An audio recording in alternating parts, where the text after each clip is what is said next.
நெஞ்சு நெஞ்சா அடிச்சுட்டு கத்துறாங்க. ஐயோ உங்களுக்கு தானே ஓட்ட போட்டோம், என் குழந்தை சொல்லிச்சு. வெறுப்பு அரசியல பேசுறீங்க, தனி மனிதனை விமர்சிக்கிறீங்க அப்படின்ற மாதிரி. ஆமாங்க, கண்டிப்பான வெறுப்பு அரசியல் தான் பேசுறோம். கார்பரேட் கம்பெனி காலை கழுவி குடிச்சு அவன் கொடுக்குற பணத்துல ஆட்சி நடத்துறாங்க, கட்சி செத்துருவாங்க. தனியார் தண்ணி தாரகத்தை கொடுத்துக்கிறீங்க. படத்துல எல்லாம் பஞ்சு டைலாக் பயங்கரமா பேசுறது, ரியல் லைஃப்ல ஜோக்கர மாதிரி நிக்கிறது. கார்பரேட்டோட கைகூலி.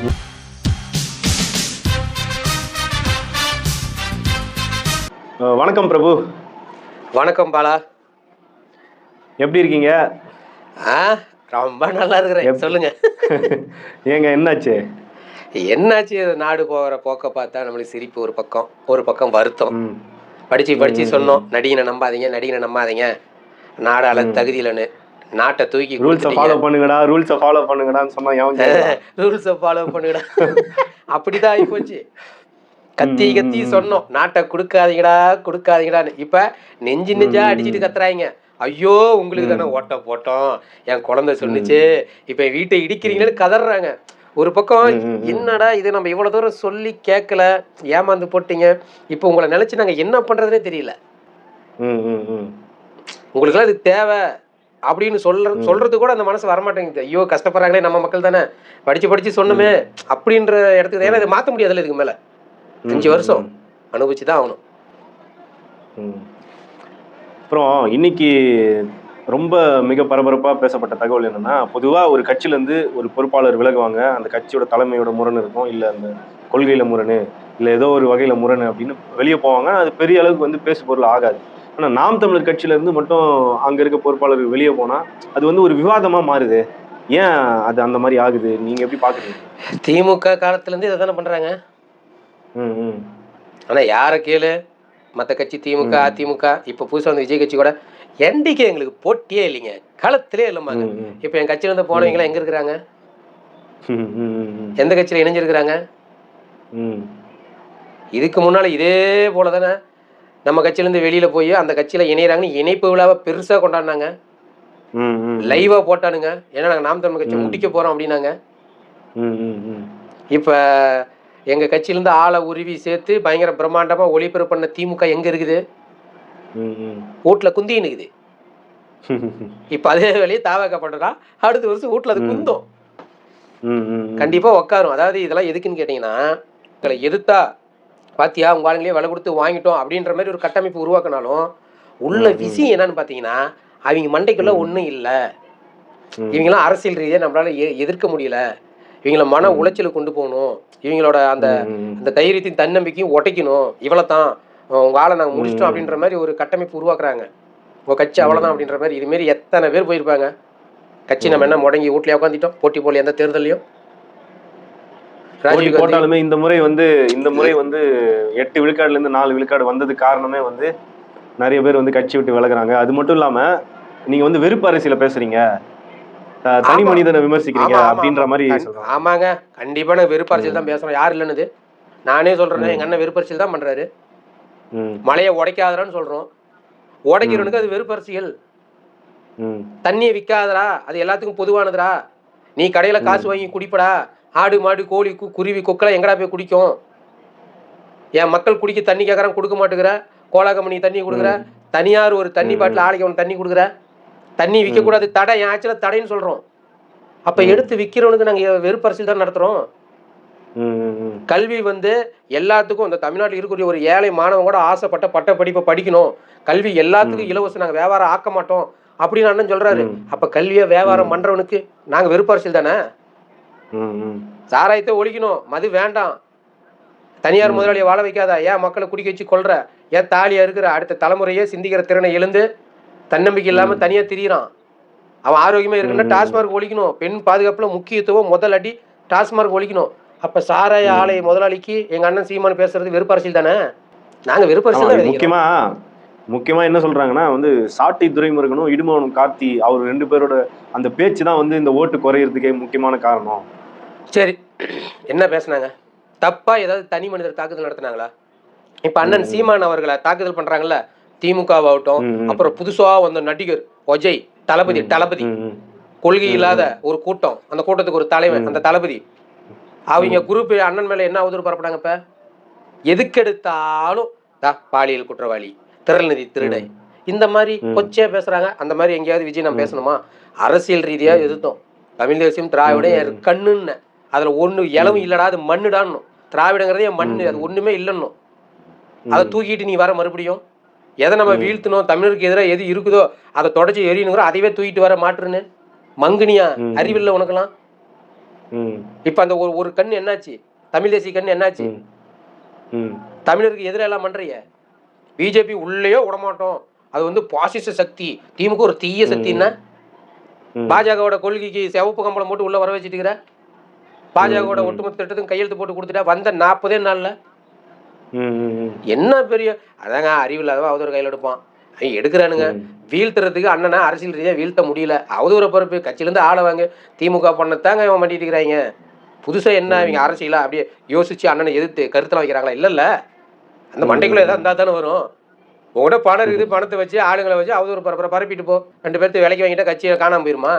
தொடர்ச்சியா வந்து நாம் தமிழர் கட்சியிலேருந்து தேர்தல் சொல்லலாம், இல்ல சில நேரங்கள்ல சில காலங்கள் சொல்லலாம், எப்படி வேணா சொல்லலாம். அந்த மாதிரி நேரங்கள்ல முக்கியமான நேரங்கள்ல வந்து முதன்மையா இருக்கக்கூடிய தளபதிகள், சீமான் கூட நெருக்கமா இருக்கக்கூடிய தளபதிகள் வந்து வெளியே போறதுனால நீங்க சோர்ந்து போயிடுவீங்க அப்படின்னு ஒரு விமர்சனம் வைக்கிறாங்க. அப்புறம் வந்து கட்சியே காணாம போயிடும் அப்படின்னு ஒரு விமர்சனம் வைக்கிறாங்க.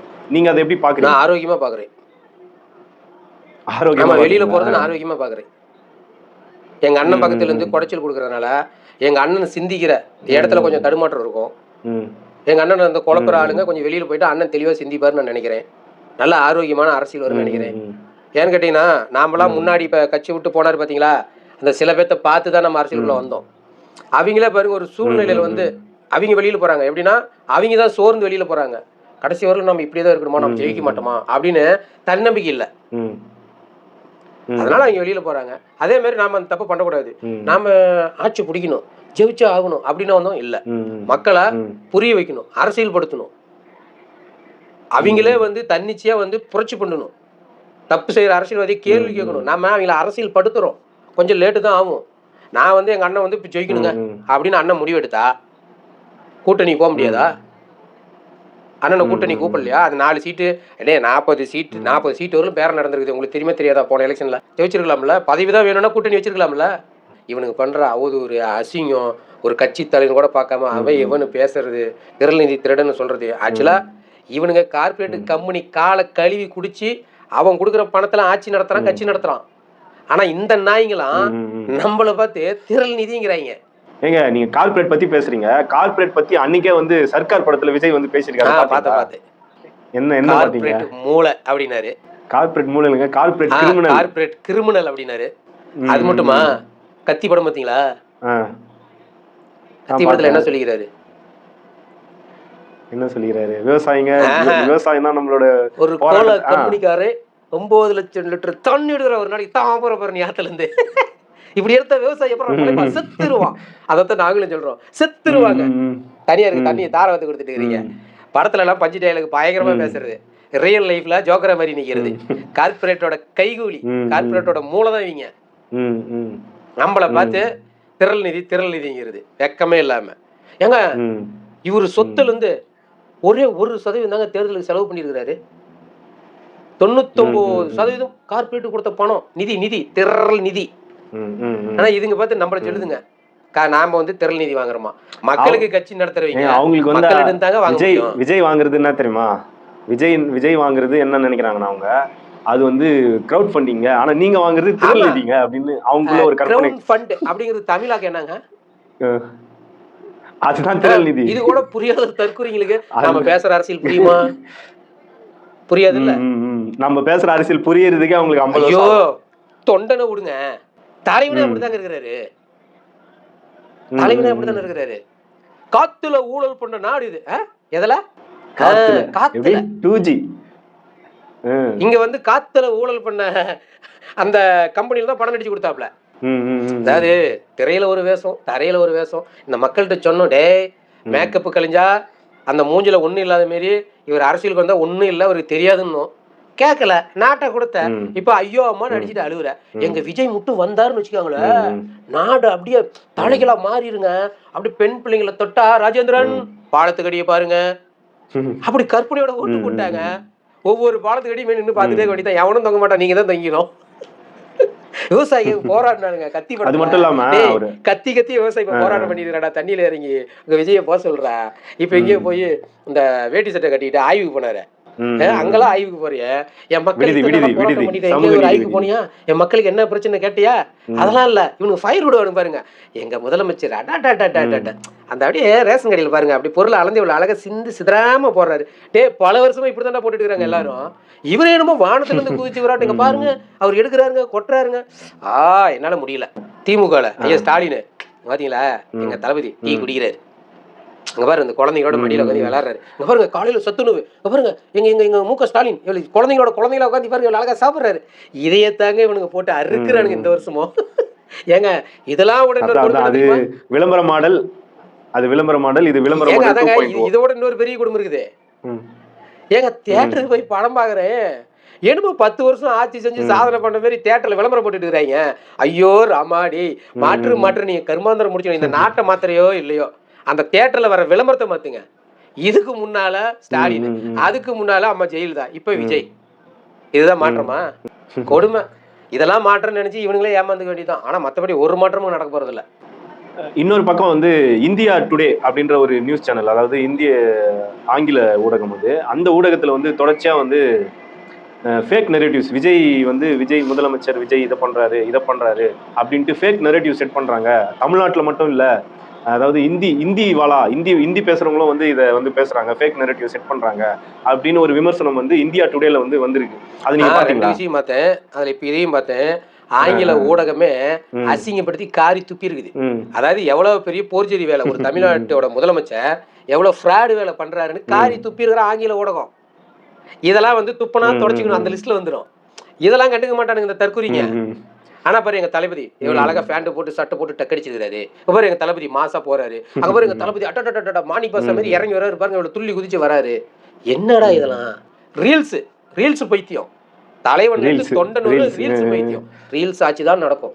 சாவு வீட்டுக்கு போகும்போது கூட ரீல்ஸ், ஆமா. ஐயோ இவனுக்கு நல்ல வேலை இன்னும் இந்த பாடி வந்து வெளியில பார்த்துட்டு ரீல்ஸ் எடுத்துட்டு வந்துட்டானுங்க. உள்ள கொண்டு போய் இந்த இது இருக்கும்ல எரி விடுவாங்களே, அங்கெல்லாம் இவனை கூட்டிட்டு போல உள்ள பூந்துருவானுங்க, ரீல்ஸ் எடுத்துருவாங்க. கொடுமைங்க. ஏங்க ரீல்ஸ் ஆச்சு அவ்வளவுதான். அது வந்து விளம்பர மாடல் ஆச்சா? திமுக தாவேக்கா ரீல்ஸ் ஆச்சு அவ்வளவுதான். தொடர்ந்து பேசுவோம் பிரபு. நன்றி பிரபு. ஓகே பாலா. முடிஞ்ச அளவுக்கு நம்ம முதல்வர் ஓரளவுக்கு அது யோசிச்சு இந்த மூலையை யூஸ் பண்ணி இந்த மக்களுக்கு ஏதாவது நல்லது செய்யட்டும். நன்றி பாலா. சரிங்க, நன்றி.